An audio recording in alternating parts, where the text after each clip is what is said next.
विधानसभा में बजट सत्र का पांचवां दिन था। बजट सत्र के पांचवें दिन राज्यपाल के अभिभाषण पर चर्चा हुई। बजट सत्र के सोमवार को सीएम योगी ने विरोधियों पर जमकर प्रहार किया। सीएम योगी के नेता प्रतिपक्ष माता प्रसाद पांडे के लिए समाजवादी से सनातनी वाले तंज पर सदन में ठहाके भी गूंजे। सदन में सीएम योगी ने क्या कुछ बोला, इस रिपोर्ट में देखिए। किसी ने सच कहा कि महाकुंभ में जिसने जो तलाशा उसको वह मिला। गिद्धों को केवल घास मिली, सूअरों को गंदगी मिली, संवेदनशील लोगों को रिश्तों की खूबसूरत तस्वीर मिली, आस्थावानों को पुण्य मिला, सज्जनों को सज्जनता मिली, गरीबों को रोजगार मिला, अमीरों को धंधा मिला, श्रद्धालुओं को साफ सुथरी व्यवस्था मिली, पर्यटकों को अव्यवस्था मिली, सद्भावना वाले लोगों को जाति रहित व्यवस्था मिली, भक्तों को भगवान मिले। मतलब सबने अपने स्वभाव और चरित्र के अनुसार चीजों को देखा है। महाकुंभ को लेकर इस तंज के साथ ही सोमवार को सीएम योगी ने सदन में बोलना शुरू किया। महाकुंभ को लेकर विरोधी सियासी दुष्प्रचार करने में लगा है, तो वही सीएम योगी सदन में आते हैं और विरोधियों की इस मंशा को तार-तार कर देते हैं। सीएम योगी ने एक बार फिर विरोधियों की सारी राजनीति, रणनीति और प्रचार नीति को डिरेल कर दिया। सीएम योगी ने एक सोशल मीडिया पोस्ट के हवाले उन पर करारा प्रहार किया। एक सज्जन ने इस बात को कहा और उसने जो लोग महाकुंभ का विरोध कर रहे थे उनके बारे में उसने बहुत सटीक टिप्पणी की। उन्होंने कहा कि पिछले 1.5 महीने में आप वामपंथियों, समाजवादियों की बाल खगाल लीजिए, महाकुंभ को लेकर के विश्व भ्रमण के अलावा कुछ नहीं दिखेगा। गंदगी, अव्यवस्था, पर्यटकों की परेशानी के अलावा इनकी बजबजाती वाल पर दूसरी कुछ भी नहीं मिलेगा। लेकिन इन सब से इतर धरातल पर इनकी बजबजाती विचारधारा का कोई असर नहीं है। हज के दौरान अव्यवस्था से होने वाली सैकड़ों मौतों पर चुप्पी साध जाने वाले भारत के वामपंथी सेकुलर स्कॉलर महाकुंभ की भव्यता पर उल्टी करते नजर आए हैं। हर बार इनकी कोशिश महाकुंभ को बदनाम करने और फेल करने की रही, लेकिन ऐसे तमाम लोगों की मंशा को दरकिनार करते हुए करोड़ों लोगों ने आस्था की डुबकी लगा करके इनके जले पर नमक छिड़कने का ही काम किया। सीएम योगी ने समाजवादी पर जमकर निशाना भी साधा और इसी दौरान जब नेता विपक्ष माता प्रसाद पांडे को सनातनी कहा तो पूरा सदन ठहाकों से गूंज उठा। मुझे अच्छा लगा कि नेता प्रतिपक्ष अब समाजवादी से सनातनी हो गए और उन्होंने अपने सदस्यों को अपने स्वभाव के विपरीत जाकर के टोका भी कि तुम क्या समझते हो जो है सनातन के बारे में, तुम नहीं समझ पाओगे। यानी उनकी बुद्धि से परे का ये विषय है। सीएम योगी सदन में राज्यपाल के अभिभाषण पर चर्चा के दौरान बोल रहे थे, लिहाजा सीएम योगी ने सदन में बोलना शुरू किया तो सदन की कार्यवाही के पहले दिन को याद किया जब समाजवादी पार्टी के हंगामे की वजह से राज्यपाल आनंदीबेन पटेल को अपना 1 घंटे का अभिभाषण महज 9 मिनट में ही छोड़ना पड़ा था। सीएम योगी संविधान के अपमान को लेकर भी सपा पर खूब बरसे। जो दृश्य इस सदन में देखने को मिला था,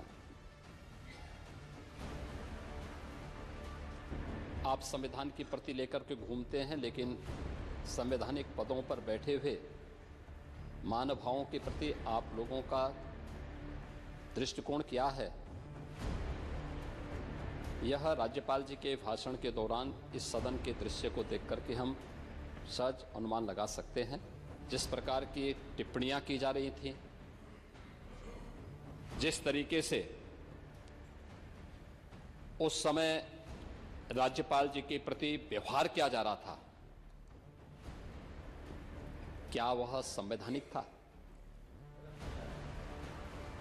और उस प्रकार का व्यवहार अगर आपका संवैधानिक है तो फिर असंवैधानिक क्या है? आप लोग भाषण बहुत देते हैं, लेकिन आप लोगों का जो वास्तविक आचरण है वो अगर देखना है तो समाजवादी पार्टी का जो मीडिया सेल का सोशल मीडिया का हैंडल है वह समाजवादी पार्टी की विचारधारा, उनके आंतरिक शिष्टाचार,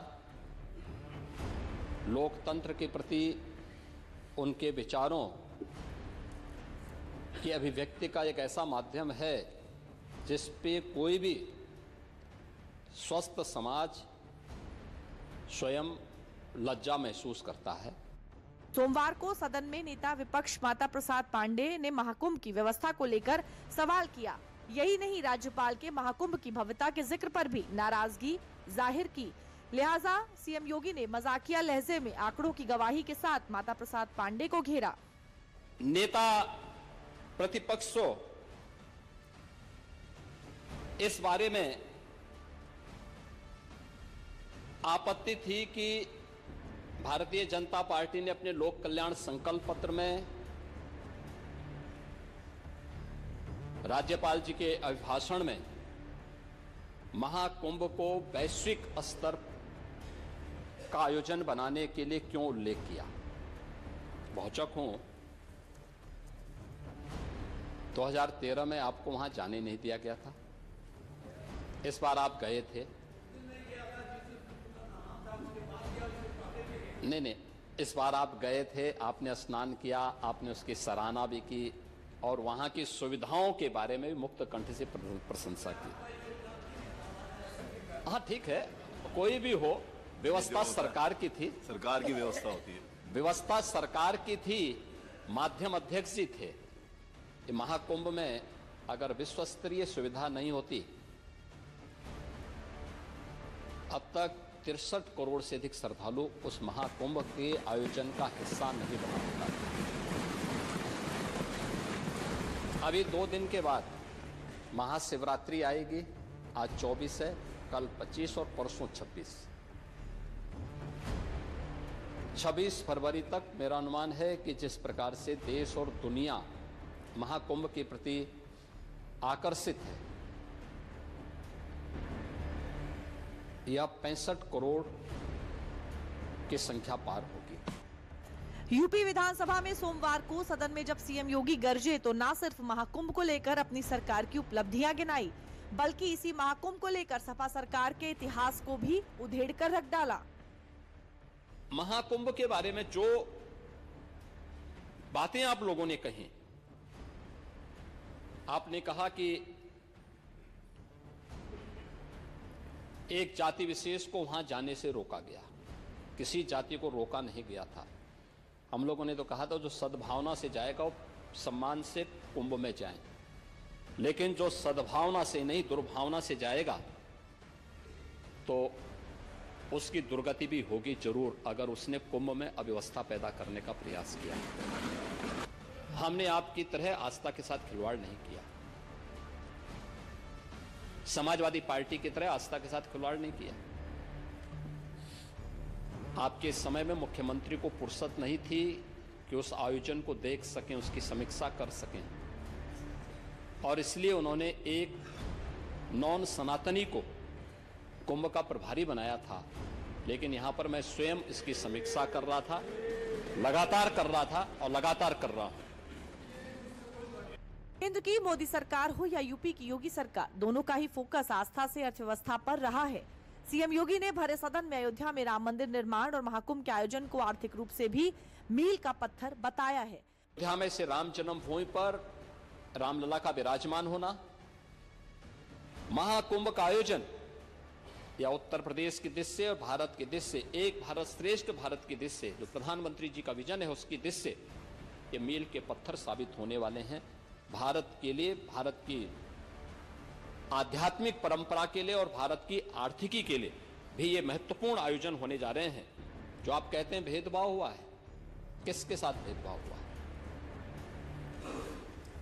वहां न जाति का भेद है, न क्षेत्र का भेद है, न मत और मजहब का भेद है, किसी भी प्रकार का भेदभाव नहीं किसी के प्रति, न अमीर गरीब का भेद है। सारे लोग एक घाट पर स्नान कर रहे हैं, इससे बड़ी एकात्मता का संदेश और क्या हो सकता है? इससे बड़ी एकता का संदेश और क्या हो सकता है? और यही सच्चा सनातन धर्म भी है।